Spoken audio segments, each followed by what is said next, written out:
Viral sebuah video yang memperlihatkan beberapa siswa SMK Pemnas Purwodadi dan seorang guru asik pesta miras.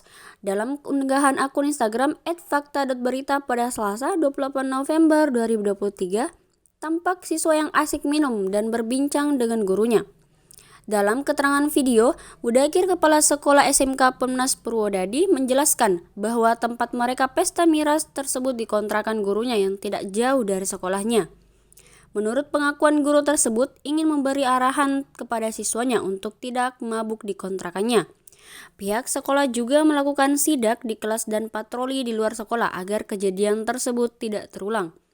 Viralnya video tersebut, pihak sekolah memanggil orang tua siswa yang terlibat dalam pesta miras tersebut. Intinya gurunya hanya ingin memberi pengarahan anak-anaknya secara bagus. Itu kan di rumah kontrakan gurunya. Oh, anak-anak mabuk di rumah kontrakan gurunya malah, Pak? Ya, di kontrakan guru. Yang mereka datang ke sana tanpa sepengetahuan Pak Guru? Atau memang tanpa sepengetahuan?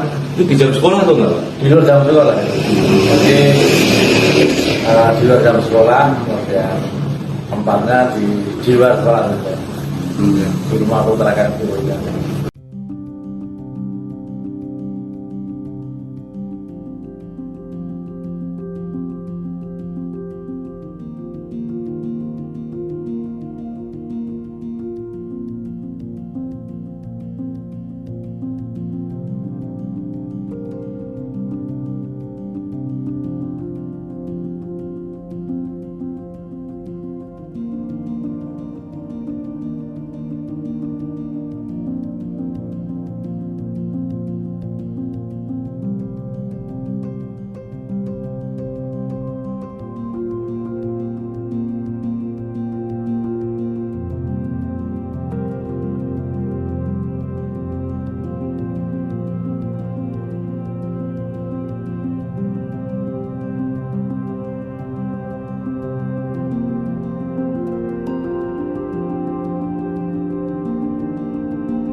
Download Tribun X sekarang, menghadirkan lokal menjadi Indonesia.